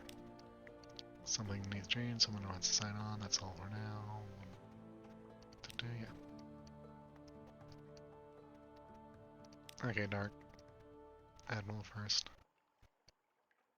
Not that, final, not that. Port reports go. Okay. You'll see it. Ah yes, the place that lures away postmen. One hears no end of complaints from the postal service. 30 echoes, 1 fuel. Station 3. Excuse me, let me just call a colleague in. Omitted. This is my colleague, Mr. Villon of the Ministry of Public Decency. Mr. Villon, this good captain's report is here. If you would care to, yes, the fire is already lit. There we go. Only ashes remain, and it might have caused such a lot of trouble. Thank you, Captain. We appreciate your discretion. Here is your payment. You need not trouble yourself further in this affair. Abbey Rock, we categorize it as a military installation, you know. Although, that is occasionally some quite vigorous debate. The Cuban Canal. Well, if you've been there, I suppose we may as well hear about it. The fee is nominal, though. The Iron Republic, excuse me, I need to unlock this and this. Oops, and this. Could you place your report inside? Yes, I imagine someone will read it eventually. There's always someone. Boom. No, I didn't expect that to happen. Well, perhaps it's for the best. Some reports should not be reported. No, don't concern yourself. This was my 3rd best suit, and the Admiralty offers a modest allowance for documents-related damage. Perhaps it's best if you leave now. Though, good day. You gain 2 fragments. You gain 2 terror. You no longer have any port report. You gain 1 fuel still, though. Okay, that was not all of it. There's more port reports. In pair of hands? Oh goodness, what are those accursed monkeys up to these days? You didn't bring any of them back with you, did you? Reports made. Such a ghastly place. A pause. You know, there was somebody here asking about it only recently. Delightful lady, as I recall. Most delightful. Yes, I shall take the liberty of forwarding you her address. Okay. To do 300 echoes. Excellent. 1 fuel, 1 favor. Port Carnoline. You know, I sometimes wonder whether that place was a good idea. I didn't say that. 30 echoes, yeah, Estivus, I always wondered if it might be a myth. 50 echoes, 1 fuel. Shellonite. Is it still as revolting as they say? What about the smell? The Grand, yes. Of course, we're generally quite well informed on that topic, but since you're here, perhaps you may as well let us know what your own impressions were. Portsmouth. The Admiralty office takes notes suspiciously, but with an expression of mild terror, like a novice vivisector wincing with a scalpel. The rest of the office is studiously busying themselves with other tasks. Con Shadow. Oh, these are always fun. Come on, let's hear it. Reports made. Other officers gather around to hear tales of bloodshed and debauchery and the jokes about the con that the Shadow produces so efficiently and entertainingly. The one about the con and the donkey produces a roar of patriotic laughter and encourages the deputy recorder to unlock the department drink cabinets. Lost 5 terror. Varshes, the mirrored city, still think we're barbarians, do they? 30 echoes, yay. King Eater's castle, despair's fastness. 20 echoes, 1 fuel, excellent. Quaker's heaven. Been trying to get the ordinary rubbery lumps, have we? 5 echoes, Dismock silence, you've been to Dismock's gate. 20 echoes. Strategic no. Okay.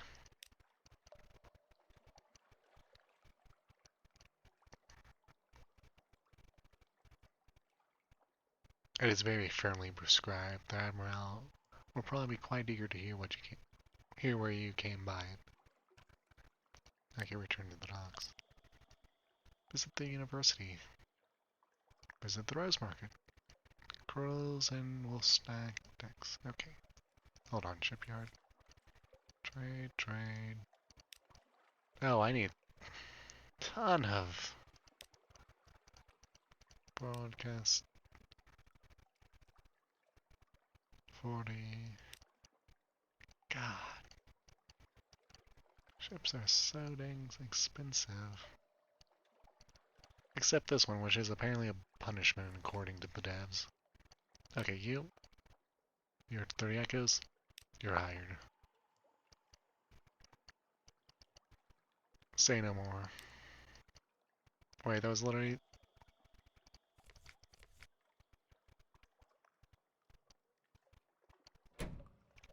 Okay. Yeah, that and Stygian ivory, perhaps not. Now with the tigers, now visit tattoo parlor, okay. Permanently increase iron up to, and cure up to 25. Iron, veils. Probably what I'm going to go for, so, see stories, I have 1. Distant memory, yeah, the gambit.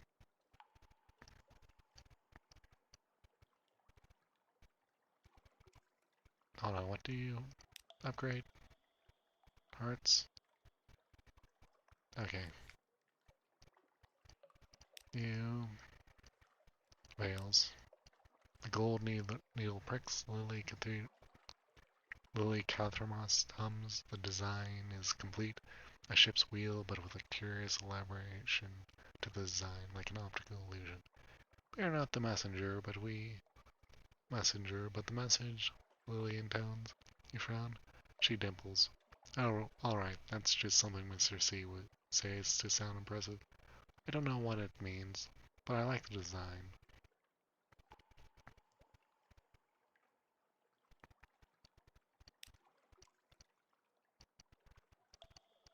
Your lodging, read the news.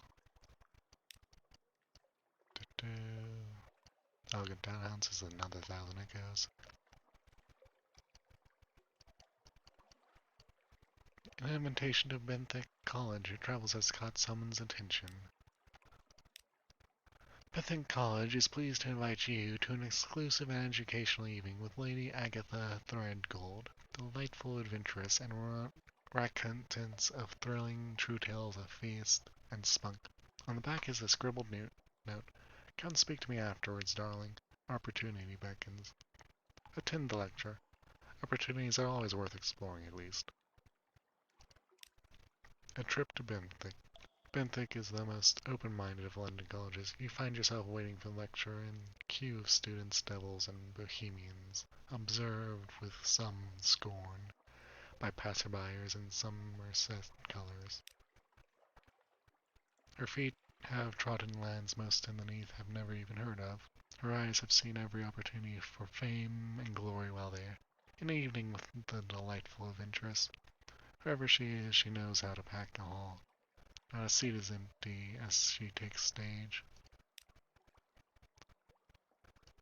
The final cuisine in Shelonite, the darling clayman, all but a prelude, my dears. Her stories tend towards the fanciful and conveniently unprovable.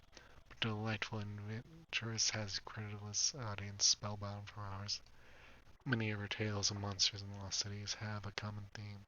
She visited them ahead of a certain Lady Leonora Fortanesque, the quite adorable darling archaeologist with whom she sparked a bracing rivalry back at finishing school. The rest are tales bitter as the sour grapes of being cheated of triumphs by the very same Fortanes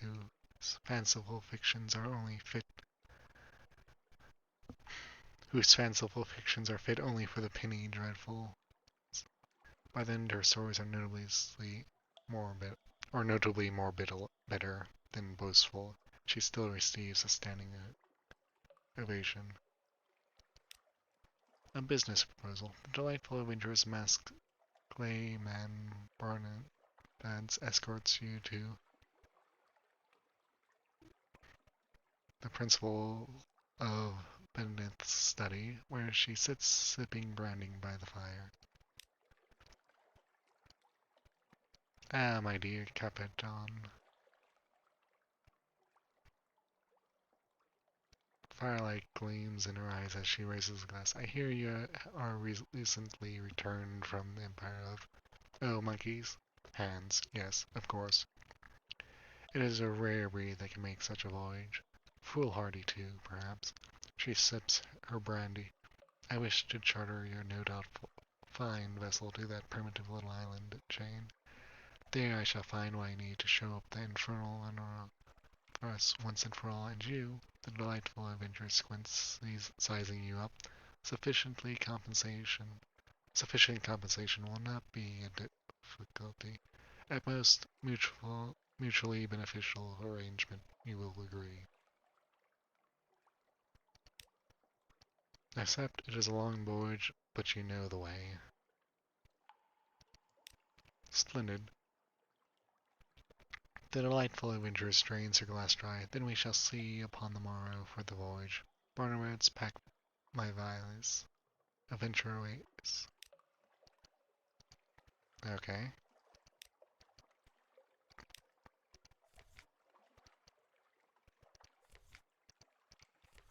Guess she's, somewhere. Somewhere in here.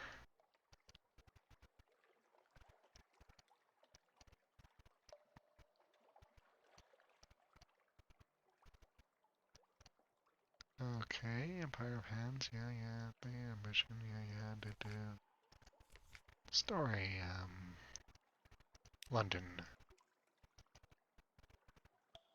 Okay, straightforward challenge, yeah. +1 terror, now 20, gain 2 crew, excellent. I'm gonna go to the university.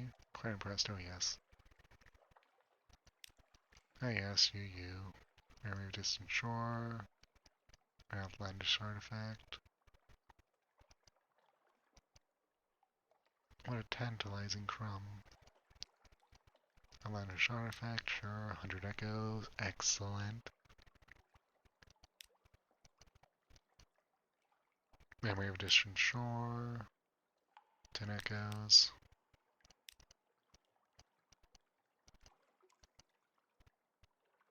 Extraordinary implication, 250 echoes.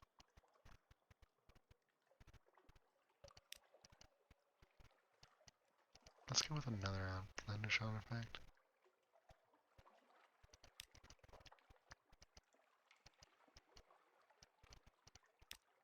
Additional one, yeah.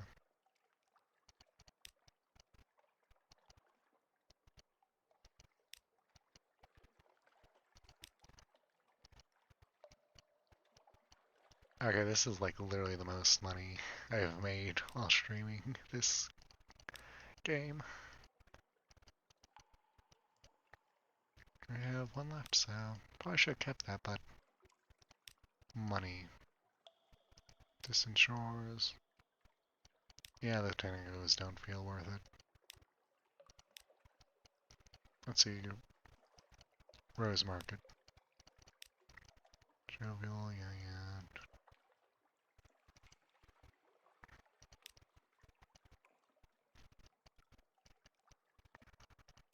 London, let's see. 10 echoes.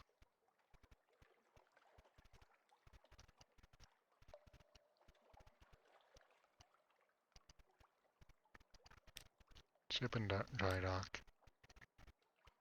Fuel stores, Liberation, Spring, Shipyard, 75 echoes.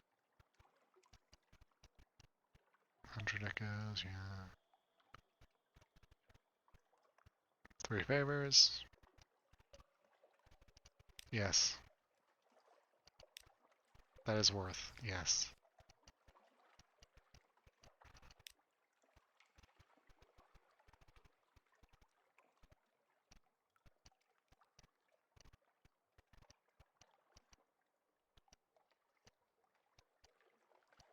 In all honesty, I would trade for this. It's 10 less crew, but much higher, 14 fuel, 1 supply, so I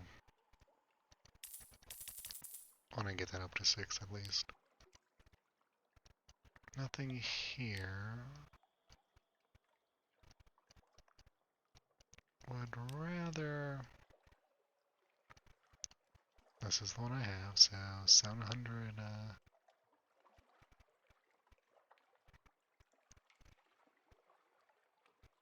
that seems wonderful, doesn't it? It's a Salt Sea one, so yeah.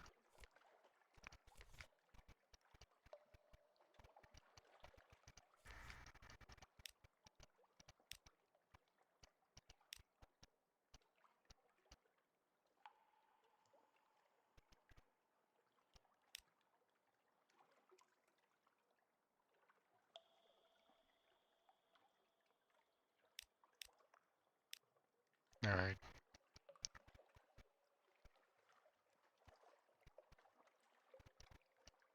I'll risk it.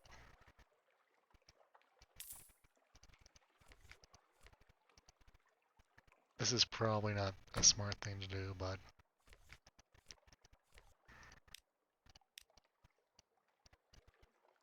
I'll go for it. Hold on, what is deck?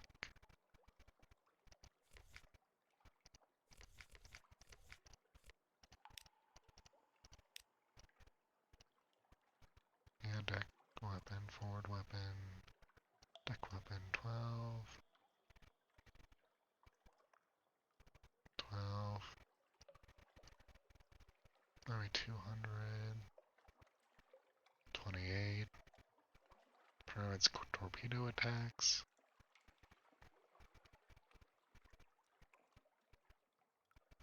Costs 1 torpedo attack per use.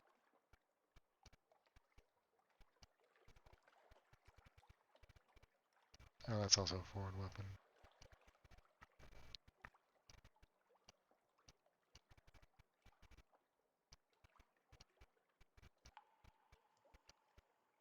Okay, that's...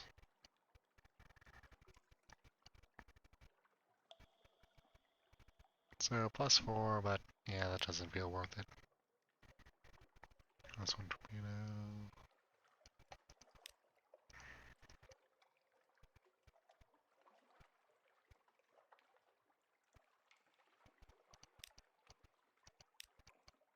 Okay.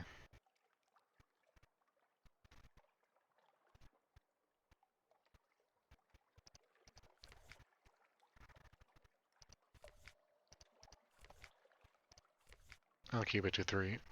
Almost 400.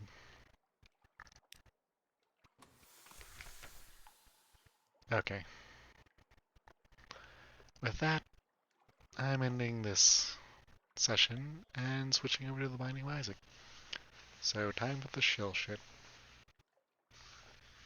Like, comment, subscribe, YouTube. Follow my Twitter, follow my Twitch, and night all.